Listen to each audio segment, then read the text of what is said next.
Sum up for us. I am going to. So the base of everything is PVA glue, and this is the main thing that you use to make slime.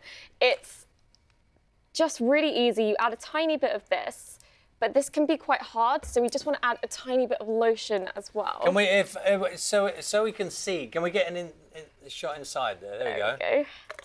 And then we just add our activator, and today we're just going to be using a borax activator, and this mixes everything borax together. is good stuff, is it? It depends on what your view on it is. It's very time efficient. It's I just smell it. Glue. It doesn't smell. No, it doesn't really smell. it smells like lotion. Sniffing glue.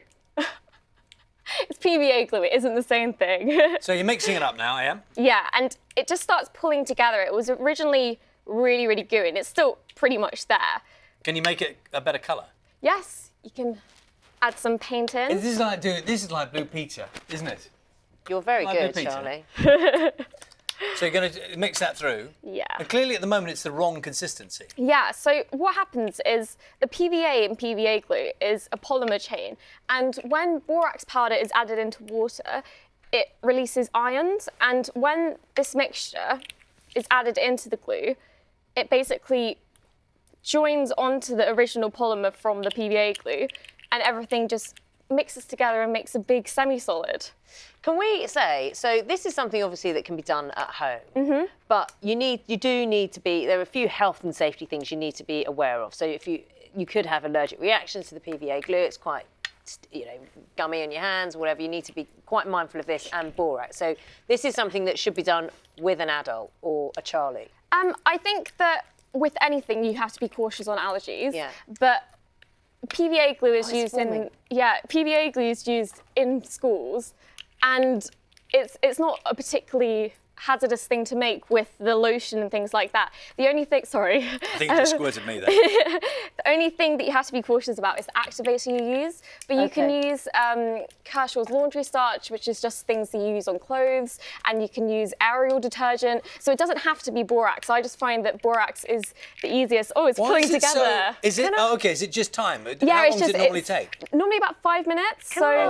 Did you expect to have 6 million people watching you do this on YouTube? No way. This is what you do.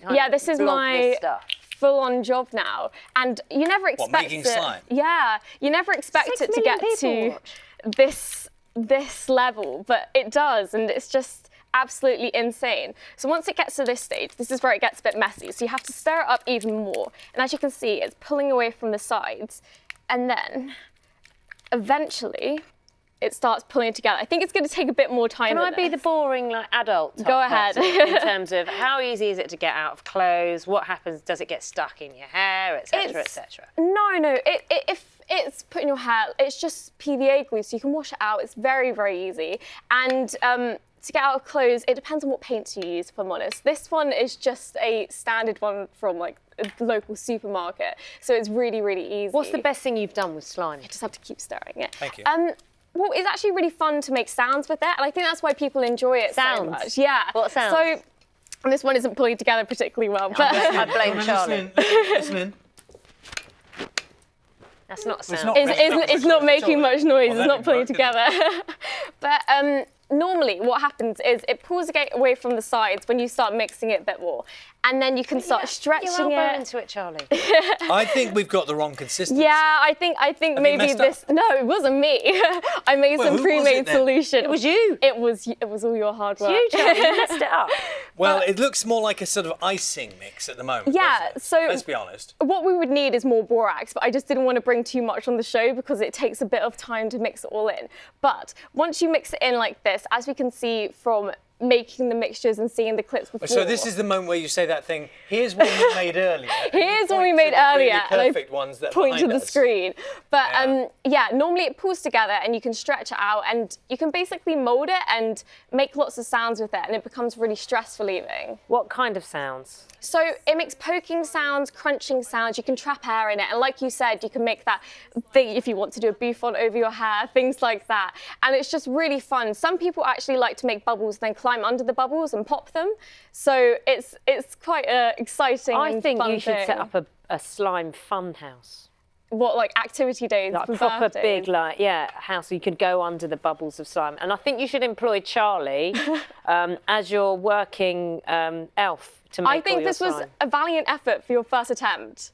Even though it was definitely me because I bought the wrong ingredients. I think you're very generous. I think a lesson there is don't have Charlie help you make anything. I'm magnanimous enough to accept that I had a role to play in that going so badly. Look, it's completely runny. I know, but normally what happens is it pulls together a bit more, but you just need a little bit of a more concentrated solution should this happen at home. I think it needed glitter too. Yeah. Talisa, thank you so much Thank for you for coming in having and me. attempting to make this. While we clear up here, take a quick look at the headline.